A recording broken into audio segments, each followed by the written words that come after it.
సాహితీ yoga 30 days weight loss online class లో join అవ్వండి. మీ అధిక బరువు తగ్గించుకోండి. నమస్తే రమగారు. నమస్తే రమగారు, భగవద్గీత ఇది చదువుకుంటే చాలు మన జీవితానికి సంబంధించిన అన్ని విషయాలుకి సంబంధించి ఒక స్పష్టత ఉంటుంది. ఏం చేయాలి, ఏం చేయకూడదు, ఏం మాట్లాడాలి, ఏం మాట్లాడకూడదు అంటే సంపూర్ణ జీవితానికి సంబంధించి పూర్తి సారాంశం మనకి భగవద్గీతలో ఉందంటారు. అంతేనండి? అది ఎలా? నిజంగా ఒక్కసారి మనం భగవద్గీతను చదువుకుంటే చాలా వరకు విషయాలు మనకు తెలుస్తాయేమో కదా. ఇప్పుడు భగవద్గీత ఏ భాషలో ఉంది జయ? జనసామాన్యానికి ఏ భాష అర్థమవుతుంది? తెలుగులో లేదు, సంస్కృతంలో ఉంది. అవును. దానికి అర్థమో తాత్పర్యమో మనం తెలుసుకోవాలి. మామూలుగా మనం భగవద్గీత చదవటం అంటే సంస్కృత శ్లోకాలు చదివేసుకున్నాం అనుకో, 9వ అధ్యాయం పూర్తిగా నోటుకొచ్చు, పిల్లలకు కూడా వస్తాయి. పిల్లలకి భగవద్గీత నేర్పిస్తారు, గడగడ చెప్పేస్తారు. పిల్లలకి వస్తే పిల్లలు ఇంట్లో చదువుతుంటే తల్లికి తండ్రికి కూడా వచ్చేస్తాయి. వాళ్ళు కూడా చిన్నప్పుడు నేర్చుకున్న వాళ్ళైతే వాళ్ళు చదివేస్తారు. అవును. ఈ భగవద్గీత నోటికి రావటం అనేది చాలా ఇంపార్టెంట్, మంచి విషయం. దాంతోపాటుగా దాని అర్థము, సారాంశము అర్థం కావాలి. ఇప్పుడు మనకు ఒక ప్రశ్నకు సమాధానం కావాలి. నువ్వు అడుగుతావు నన్ను, ఏదైనా చాలా మంచిది ఒకటి చెప్పండి నాకు అంటే, రోజు పరిశేచన చేసి భోజనం చేయండి అని చెప్తా. నీకు కాదు, ఒక అబ్బాయికి చెప్తా. ఇప్పుడు ఈ పరిశేచన చేయటం అనగానే వాడికి ఏమర్థమవుతుంది? అది క్రియ చెప్పాలి కదా. అంటే ఏంటి అంటే ఏంటి, అది ఎలా చేయాలి, ఆ చేయటం వల్ల ఏం జరుగుతుంది అనేది చెబితే ఇంట్రెస్ట్ కలుగుతుంది, చేయగలుగుతాడు, ఫలితం లభిస్తుంది. అవును. అసలు మన దేశమే కాదు, వాడెవడో రోజు వంకాయ కూర తినండి మీకు ఆరోగ్యం చేకూరుతుంది.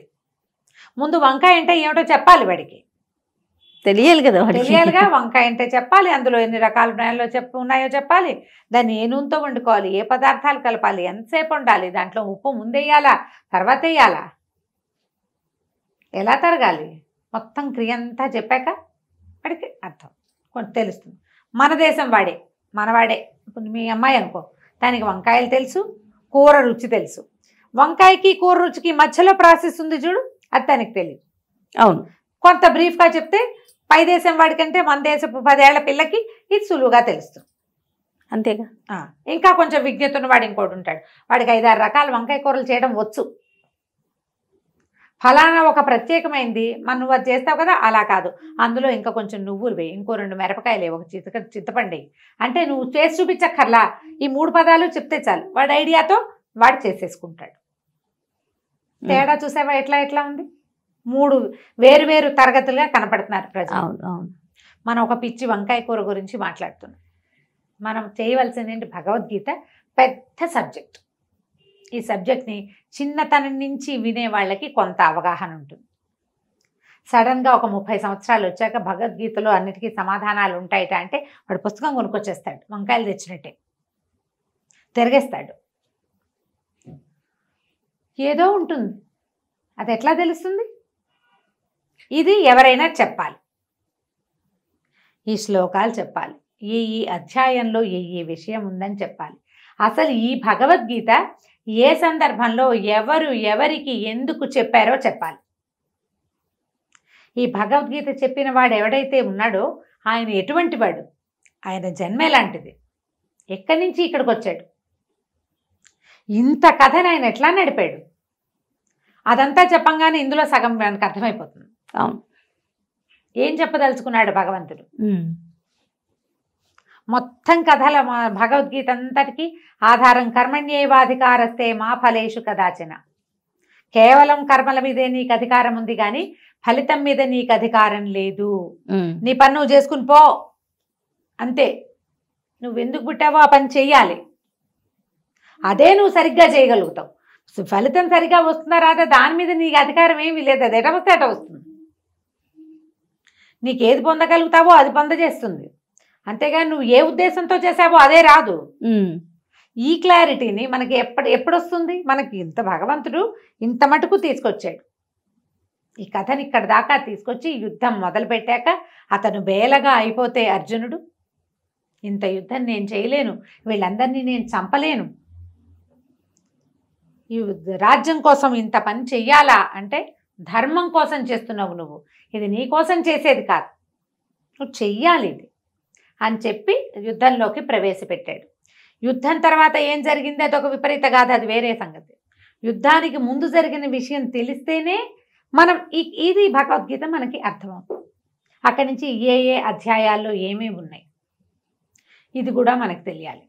మామూలుగా చూడు, ఈ మన గురుచరిత్ర పారాయణ చేసే అలవాటు ఉన్నవాళ్ళు, సచ్చరిత్ర పారాయణ అలవాటు ఉన్నవాళ్ళు ఏదైనా టెన్షన్గా ఉంటే, ఒక ప్రశ్నకి సమాధానం రాకపోతే ఏదో ఒక పేజీ తీసి చదివి అందులో ఏదో చెప్పబడిన వాటితోటి మనం కనెక్షన్ పెట్టుకుని తృప్తి పొందుతాం. ఈ పద్ధతి ఉంది, చేస్తాం కదా. అవునండి. నువ్వు భగవద్గీత ఇప్పుడే చదవటం నేర్చుకుని నిన్ననే కొనుక్కు తెచ్చుకుని నువ్వు పేజీ తీస్తే నీకు ఆన్సర్ అర్థం కాదు, ఉంటుంది సమాధానం, నీకు అర్థం కావద్దు, దాన్ని ఇంటర్ప్రిట్ చేసుకోవాలి కదా నువ్వు.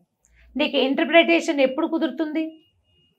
ఓ పిల్లాడు ఏడుస్తూ ఉంటే వాడు ఎందుకు ఏడుస్తున్నాడో తల్లికి అర్థమవుతుంది, నీకు నాకు అర్థం కాదు, కొత్త వాళ్ళకి అర్థం కాదు. ఏ పిల్లవాడి దుఃఖం ఆ పిల్లవాడి తల్లికి, వాడికి ఆకలే, నిద్ర, కడుపులో నొప్పే, విసుగా, ఏదైనా వాంటింగా, బెంగ పెట్టుకున్నాడా, తల్లికి తెలిసిపోతుంది నిద్ర టైము, ఆకలి టైము.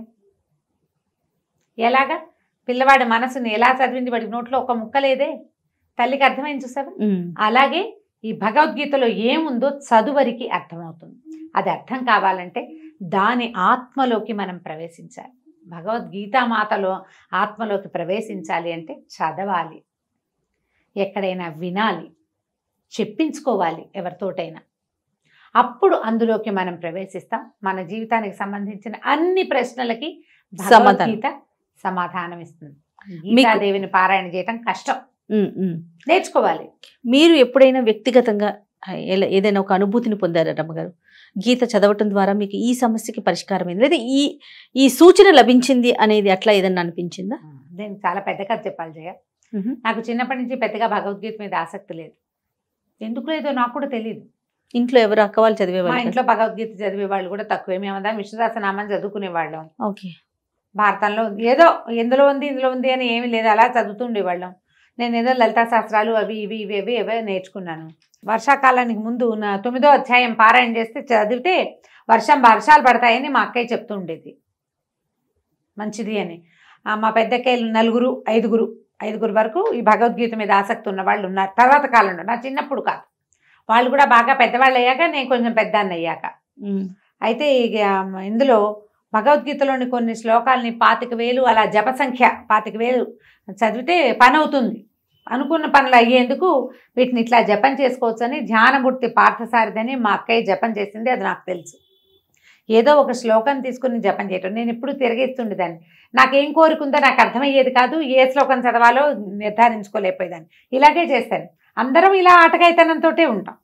మన జీవితం కరెక్ట్గా ఏ మలుపు తిరగాలి అన్నది ముందే నిర్ధారించబడి ఉంటుంది, మాస్టర్ ప్లాన్ కదా. నేను సుమన్ టీవీలో చేరాక 1.5 సంవత్సరం గడిచాక కోవిడ్ వచ్చింది.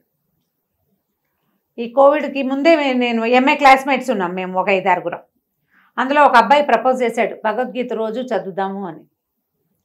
సరే చదవటం అది ఎలా మొదలుపెట్టాము, జూమ్లో లేకపోతే ఏదో మన ఫేస్బుక్ కాదు, మన వాట్సాప్ గ్రూప్ కాల్లో అందరం ఒక 5-6 కనెక్ట్ అయ్యేవాళ్ళం.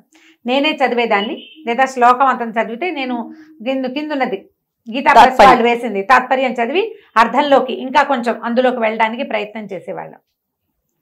ఇది నేను ఎప్పుడు చేశానంటారు, నేను చిన్నతనంలో చేయలే ఈ భగవద్గీత చదువుకోవటం. ఇటీవల కాలంలోనే పూర్తిగా 4 సంవత్సరాలు అయిందనుకో, 3-4 సంవత్సరాల క్రితమే. అంతకుముందు దాకా కేవలం 9వ అధ్యాయం ఒకటే చదివాను, అక్షరాల నిజమే చెప్తున్నా. 9వ అధ్యాయం చదివితే వానలు పడతాయి, అదొక్కటే పాయింట్, ఇంకేం లేదు.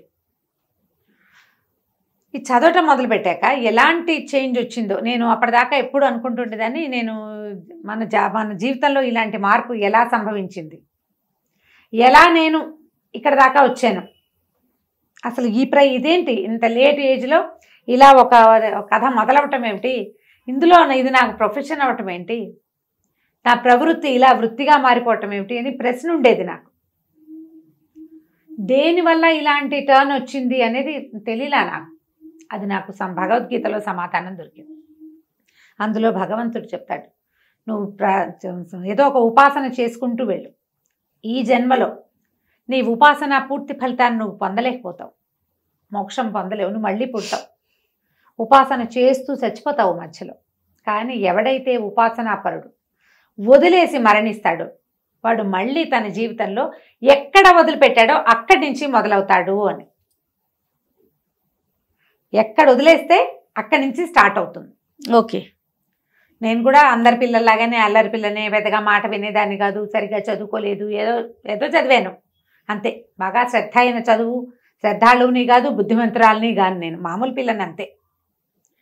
అలాంటి ఒక నాకు ఇలాంటి ప్రజ్ఞ ఎలా వచ్చింది అంటే ఇది ముందరి జన్మలోది అని భగవద్గీతే తెలియజేసింది నాకు. ఆ ప్రశ్న ఎప్పటికీ తీరని ప్రశ్నగానే ఉండేది. ఎక్కడ ఎవరినైనా కలిస్తే ఏంటి మీరు సడన్గా ఇలా ఎలా అయ్యారంటే నాకేం తెలుసు, ఈ కథలు చెప్పడం, ఈ మాట్లాడడం ఇది నాకు ముందు నుంచి ఉంది. ఒక రోజున సడన్గా నా లైఫ్లో ఒక టర్న్ వచ్చింది. అది మాస్టర్ ప్లాన్లోనే ఉంది, అది ముందు రాయబడి ఉన్నది అని భగవద్గీతలోనే చెప్పబడింది. నీ పని చేసుకుంటూ వెళ్ళిపో. ఇప్పుడు ఇది నా ప్రయత్నం ఏమీ లేదు, నేనేం చేస్తా రోజు వస్తాను చదువుకుంటూ ఉంటా. ఇది వరకు కాలక్షేపానికి చదివేదాన్ని, ఇప్పుడు ఎవరికైనా చెప్పటం కోసం చదువుతున్నాను. క్రమంగా నాకు తెలిసింది నేను ఎంతమందికో రుణపడి ఉన్నాను. భగవద్గీత వల్లే అర్థమైంది అది నాకు. ఎంతమందికో నా ఒక మాట వాళ్ళకి ధైర్యాన్ని ఇస్తుంది, ఒక మాట వాళ్ళకి సంతోషాన్ని ఇస్తుంది, ఒక మాట వాళ్ళు నాతో పాటు ఆనందిస్తారు దాన్ని. అలాంటి కొంతమంది కోసమే నేను ఇవాళ ఇక్కడ ఉన్నానని అర్థమైంది నాకు. ఇందులో నా గొప్పతనమో నా ప్రజ్ఞో కాదు, ఇలా రాయబడి ఉంది, అది జరుగుతోంది. దానికి నేనేం చేయాలి, త్రికరణ శుద్ధిగా నేనేం చేయాలో అది చేసేయాలి. నో చెప్పకూడదు, చెయ్యాలి. దాంట్లో నా జీవిక ఉంది, నాకు డబ్బు వస్తుంది, ఎంతో కొంత పేరు వస్తుంది, సాటిస్ఫాక్షన్ వస్తుంది.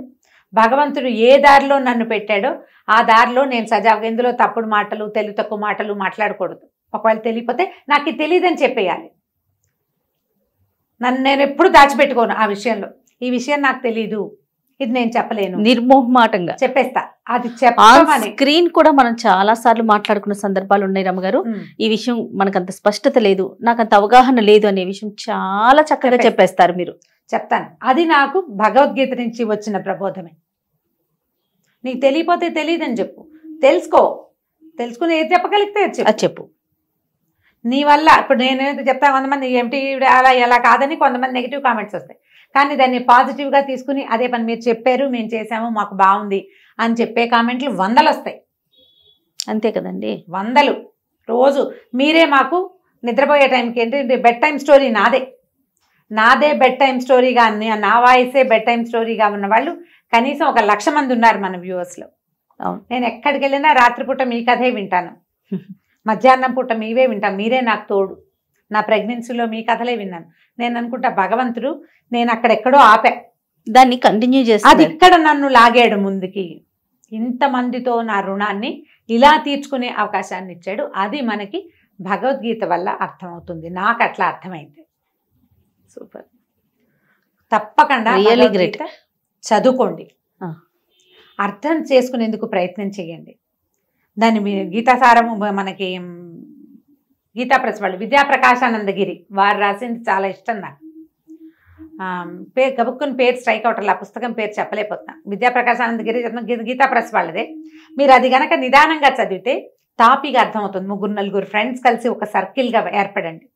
ఒకళ్ళు చదువుతారు, ఇంకోళ్ళు వినండి, మిగిలిన వాళ్ళు వినండి. టర్న్స్ తీసుకోండి. ఒకసారి వాళ్ళు చదువుతారు, ఒకసారి మేము చదువుతాం. మీకు మెల్లిగా ఇన్హిబిషన్స్ లేకుండా చదవటం అలవాటు అవుతుంది. తప్పులు ఉంటే కరెక్ట్ చేయబడతాయి. అవి మీ జీవితంలో తప్పుల్ని అది కరెక్ట్ చేస్తుంది. ఏవేవో పొరపాట్లు జరిగిపోతే మనుషులం కదా, వాటిని కరెక్షన్ అవుతూ ఉంటుంది ఎక్కడో చోట. లాంగ్ రన్లో కరెక్ట్ అవుతుంది. తప్పకుండా గీతాని చదువుకోండి.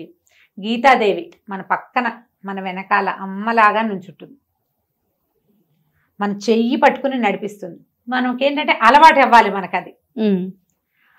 ఆ చేయి పుచ్చుకుని నడవటం అనేది కనుక నేర్చుకుంటే ఇంకా అది చదవాలా, ఇది చదవాలా, అది నేర్చుకోవాలా ఏమొద్దు, ఒట్టి భగవద్గీతనే పట్టుకోండి. ఆమె మనని చక్కగా తీసుకెళ్ళిపోతుంది అన్ని చోట్లకి. మనం ఏది చేయాలో అది చేయిస్తుంది, ఏది చేయకూడదో అది మాన్పించేస్తుంది. వినడం నేర్చుకోవాలి మనం, అంతే. రైట్. నమస్తే గారు. నమస్తే.